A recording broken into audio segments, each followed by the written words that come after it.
आपके मन में आया शैल पर्वत पर साक्षात श्री तिरुपति बालाजी विराजमान है, वहां पर शैलपूर्ण स्वामी जी का दर्शन कर लें और श्री तिरुपति बालाजी का भी दर्शन करेंगे। तब आचार्य चरण अपने शिष्यों के साथ तिरुपति गए। हमारे संप्रदाय के 4 प्रमुख स्थान हैं दक्षिण में, कांचीपुरम वरदराज भगवान, श्रीरंगम श्री रंगनाथ भगवान, तिरुमला में श्री तिरुपति बालाजी, और बेंगलोर के पास में एक स्थान है वहां संपत कुमार भगवान। और ये चारों ही ठाकुर जी रामानुजाचार्य जी के संबंध मानते हैं। वरदराज भगवान जिन कांचीपुरम में जहां रामानुजाचार्य जी रहे, वरदराज भगवान रामानुजाचार्य जी को अपना पुत्र मानते, मतलब रामानुजाचार्य जी के पिता हैं वरदराज भगवान। रंगनाथ भगवान इनके प्रति गुरु भाव है। और श्री तिरुपति बालाजी कई लोग सुनकर के आश्चर्यचकित हो जाएंगे, ये रामानुजाचार्य जी को गुरु मानते हैं। रामानुजाचार्य जी मतलब तिरुपति बालाजी एक प्रकार से मंत्र दीक्षा लिए हैं। कैसे?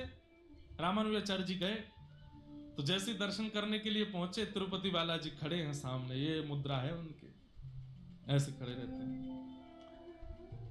आचार्य चरण दर्शन कर रहे थे, दर्शन करते करते इतने में तिरुपति बालाजी ने नेत्र खोले, बोले इधर आइए, बुला लिया।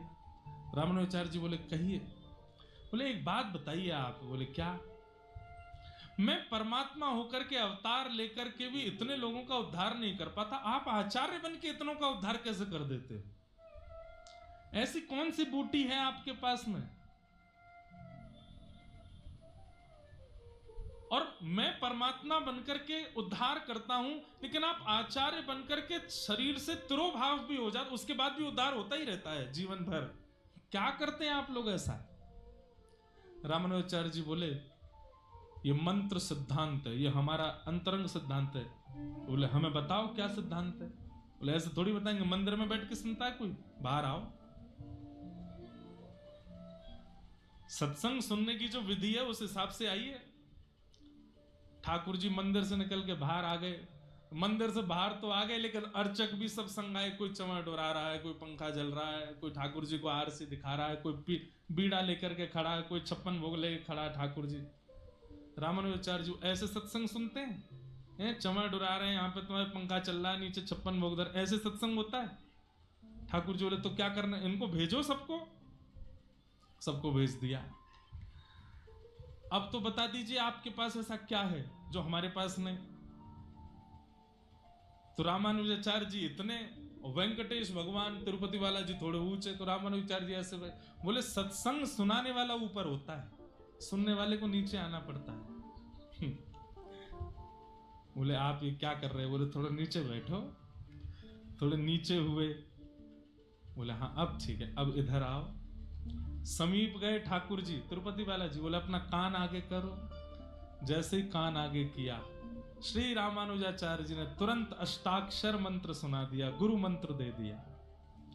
और जैसे ही अष्टाक्षर मंत्र सुनाया, ठाकुर जी बोले ये क्या है? बोले यही तो है हमारी बूटी। ठाकुर जी बोले ले ये तो मेरा ही नाम है। बोले यही तो बात है, आपका ही नाम उद्धार करता है नाथ पूरे विश्व का। जो काम आप नहीं कर सकते वो आपका नाम करता है। और सुनिए, बोले क्या अब आपकी दीक्षा हो गई है हमसे, अब आप हमारे चेला हो गए हो। और तिरुपति बालाजी बड़े प्रसन्न हो गए। पूरे दक्षिण में आप जाएंगे, श्री रामानुजाचार्य जी ऐसे बैठे हर मंदिर में, लेकिन एकमात्र तिरुपति बालाजी में रामानुजाचार्य जी ऐसे बैठे हैं। क्योंकि श्री तिरुपति बालाजी जितने भी श्री वैष्णव हैं जो उर्दपुंड लगाते हैं, श्री वैष्णव परंपरा में दीक्षा लेते हैं, उन सबके गुरु भाई हैं। कौन? तिरुपति बालाजी। तिरुपति बालाजी उनके गुरु भाई। गोविंदा गोविंदा वेंकटरमणा गोविंदा।